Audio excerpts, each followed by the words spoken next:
Millionaire paralyzed by employee's words when the employee accidentally sees a photo. It was a day like any other in the towering office of Anthony Bell, a self-made millionaire whose success was built on grit, determination, and a relentless pursuit of excellence.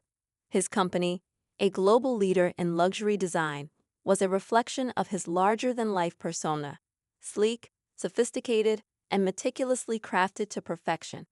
Anthony had always believed that his keen eye for detail was what set him apart. Little did he know, it was a seemingly insignificant detail, a photograph on his desk, that would unravel everything he thought he knew about his life. The story begins during a quiet afternoon in Anthony's lavish corner office. Sunlight streamed through floor-to-ceiling windows, casting a golden glow on the carefully curated decor. A framed picture of Anthony with his usual charming smile sat prominently on his mahogany desk. It was an image he glanced at daily without much thought. A moment frozen in time, capturing a celebration of one of his earliest achievements. Enter Emma, a junior employee new to the company. She wasn't the type to draw attention, often keeping to herself as she diligently worked through her tasks. Emma had been summoned to Anthony's office to deliver some last-minute reports, a mundane part of her day. But the moment she stepped in, something changed. Her eyes, wide with a mix of curiosity and hesitation, drifted to the photograph on Anthony's desk. "Is something wrong, Emma?" Anthony asked, noticing her pause. His tone was light, though tinged with the authority he naturally exuded. Emma froze, her expression shifting from curiosity to what could only be described as disbelief. Her lips parted as if to speak, but no words came out. She stared at the photo, then back at Anthony, her face now pale. "Sorry, sir," she finally stammered. "It's nothing." I didn't mean to stare." Anthony raised an eyebrow, intrigued but dismissive. "No problem," he said with a wave of his hand, motioning for her to set the papers on the desk. But as Emma placed the reports down, she couldn't stop herself from stealing one last glance at the photo. Her reaction wasn't lost on Anthony. He leaned forward, studying her with a sharp gaze that had unnerved even the most seasoned executives. "You've seen this before, haven't you?" he asked, his voice calm yet probing. Emma hesitated, caught in a web of her own thoughts. It just looks familiar, that's all," she said quietly, her eyes darting to the floor. Anthony's curiosity was now fully piqued. What was it about that photograph, a simple image of him standing in front of his first office building, that had shaken her so visibly? But before he could press further, Emma quickly excused herself, mumbling something about needing to get back to work. For a moment, Anthony sat in silence, his mind racing.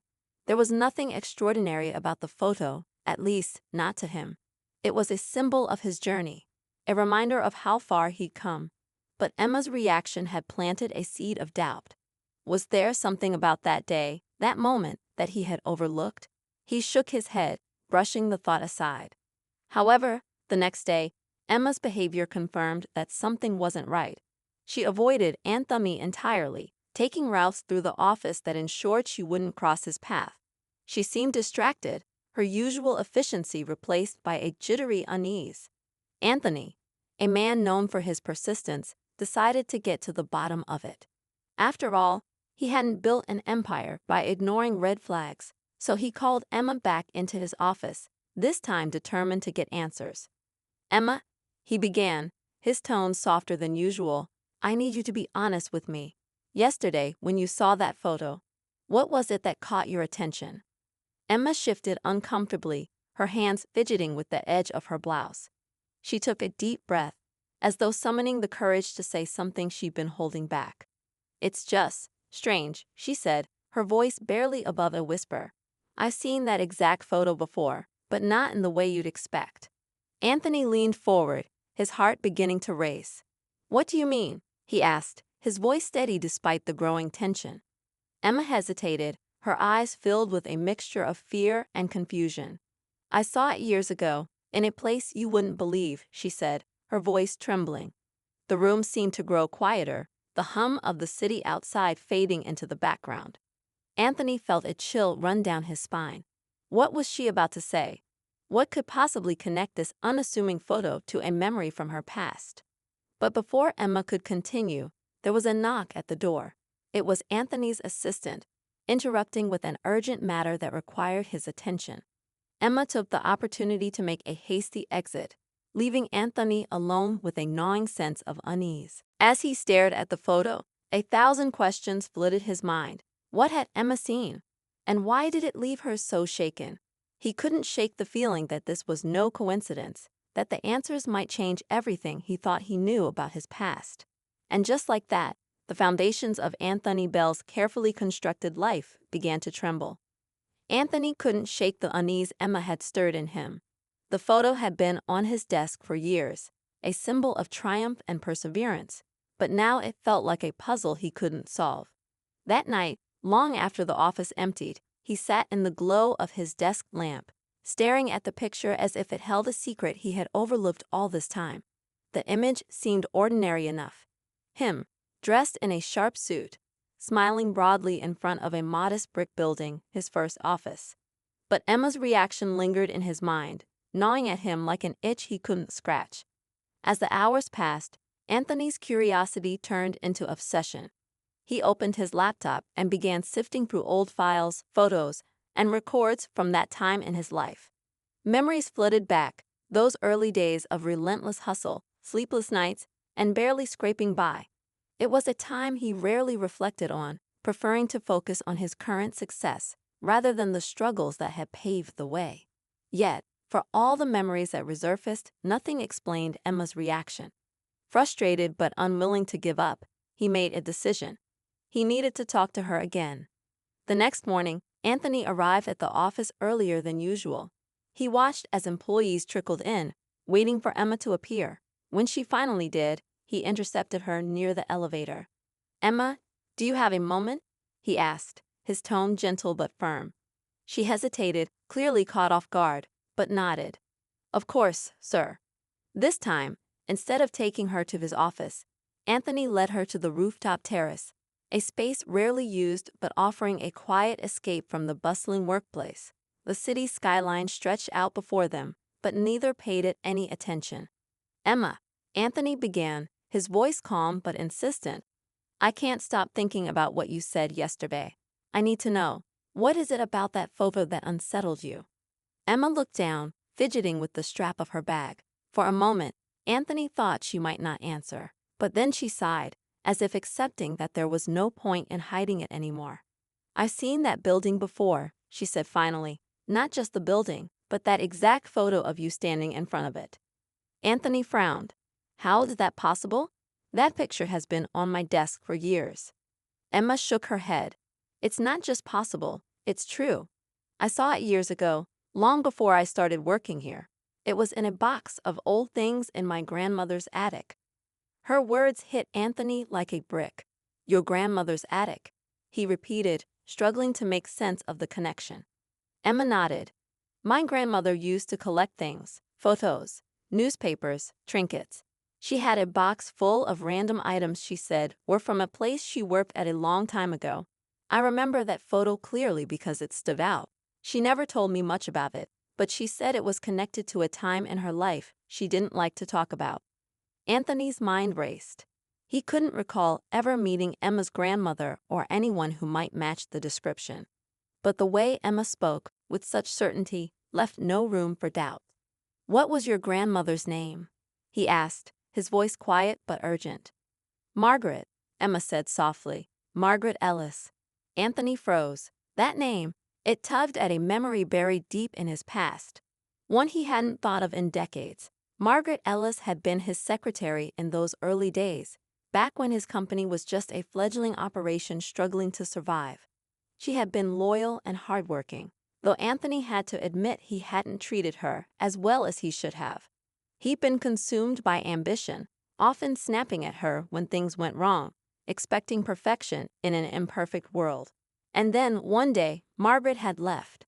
No notice, no explanation, just an empty desk and a resignation letter folded neatly on top. "I knew her," Anthony said finally, his voice barely above a whisper. "She worked for me when I first started out. But I don't understand. Why would she have this photo?" And why would she keep it all those years? Emma hesitated before answering.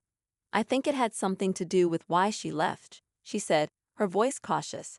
She never told me much about it, but I remember her saying she regretted some of the decisions she made back then.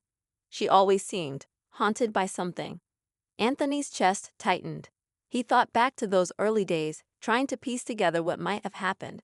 Had he done something to drive Margaret away? Said something in anger that couldn't be taken back. The memory was hazy, but the guilt began to creep in nonetheless. Anthony nodded, his mind already working. Would you be willing to help me look into this? I need to know the truth. Emma hesitated, but then she nodded.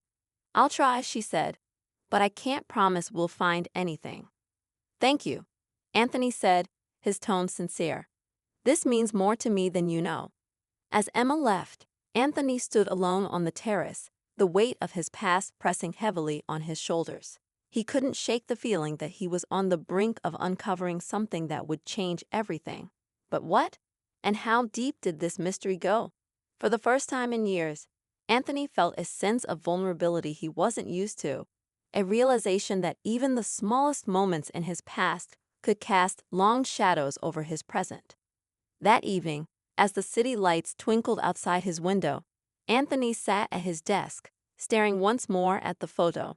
The man in the picture looked confident, almost invincible. But now, Anthony couldn't help but wonder, had that confidence come at a cost he wasn't willing to see? And was he ready to face whatever truth lay hidden in the shadows of his own success? The next few days passed in a blur for Anthony. Every spare moment was spent poring over old records and searching for any traces of Margaret Ellis. He felt like a man chasing a ghost, digging into a past he had long buried, yet the more he uncovered, the more questions he had. True to her word, Emma reached out to her family, asking about anything her grandmother might have left behind. It wasn't long before she called Anthony with news that made his heart race. Sir, Emma said hesitantly when he answered the phone, I found something. My mom kept a small box of my grandmother's things in storage. There are letters in it, and they're addressed to you. Anthony's grip tightened on the phone. To me, he repeated, his voice barely audible. Yes, Emma replied. They look old. I think you should see them. They arranged to meet at a small cafe near the office. When Emma arrived, she carried a worn wooden box that looked like it had seen decades of life. Anthony couldn't take his eyes off it as she set it on the table between them. With a deep breath, he opened the box and pulled out the letters, the yellow paper crackling softly in his hands. The letters were dated from the months leading up to Margaret's resignation. As Anthony read, his chest tightened with a mix of regret and disbelief. Margaret had written about the long hours, the impossible demands, and the growing tension in the office. But what struck him most were the moments where her words softened, revealing the care and admiration she had for him despite everything. She believed in his vision and wanted to help him succeed, but she had felt invisible, unappreciated, and ultimately expendable. One letter stood out from the rest. In it, Margaret described a specific day, a day Anthony remembered all too well. It was the day the photograph on his desk had been taken. She wrote about how she had helped organize the event, staying late the night before to make sure everything was perfect. But when the moment came to celebrate, Anthony had barely acknowledged her efforts. Instead, he had snapped at her over a minor mistake, leaving her humiliated in front of the team. It was the final straw. That day, Margaret decided she couldn't stay any longer. Anthony felt a lump rise in his throat as he finished the letter. He had no memory of the words he'd said to her, but the pain they had caused was etched into every line she had written. For years, he had looked at that photo as a symbol of triumph, never realizing it marked the beginning of someone else's heartbreak. Emma watched him silently, as though sensing the weight of what he had just uncovered. I don't think she ever stopped caring, she said softly. Even after she left, she kept the photo. Maybe she hoped you'd remember her one day. Anthony nodded, his voice caught in his throat. For the first time in years, he felt truly ashamed, not just of his actions, but of his inability to see the people who had supported him along the way. Margaret had been more than an employee. She had been a person with dreams, struggles, and emotions he had failed to recognize. And now it was too late to make things right. But as Anthony sat there, a thought struck him. While he couldn't change the past, he could honor Margaret's memory by learning from it. He could become the kind of leader who saw and valued every member of his team, who acknowledged their efforts and treated them with the respect they deserved. He looked at Emma, realizing that this moment, this connection, was his chance to begin. "Thank you for sharing this with me," he said, his voice filled with sincerity. "Your grandmother was an incredible woman, and I owe her more than I can ever repay. I'm sorry for the way I treated her back then, and I'm sorry you had to see the impact of my mistakes." Emma gave him a small, understanding smile. "I think she'd be happy to know you're reflecting on it now," she said. "That's what matters." In the weeks that followed, Anthony made changes, not just in his company, but in himself. He began holding regular meetings with his employees, taking time to listen to their thoughts and concerns. He started recognizing their contributions publicly, ensuring that no one felt invisible or unappreciated. And while he couldn't undo the mistakes of the past, he used them as a guide to build a better future. The photo remained on his desk, but it took on a new meaning. It wasn't just a reminder of his success. It was a symbol of the lessons he had learned and the people who had helped him along the way. Every time he looked at it, he thought of Margaret and Emma, and the second chance they had given him to see what truly mattered. As the seasons changed and the company thrived, Anthony found himself at peace in a way he hadn't felt before. His success was no longer defined by numbers or accolades, but by the relationships he had built and the respect he had earned. And in the quiet moments when the office was still and the city lights twinkled outside, he would pick up one of Margaret's letters and read her words, reminding himself of the promise he had made, to never take anyone's efforts for granted again. In the end, the greatest lesson Anthony learned wasn't about business or ambition. It was about humanity, connection, and the enduring impact of the words we choose to speak or withhold.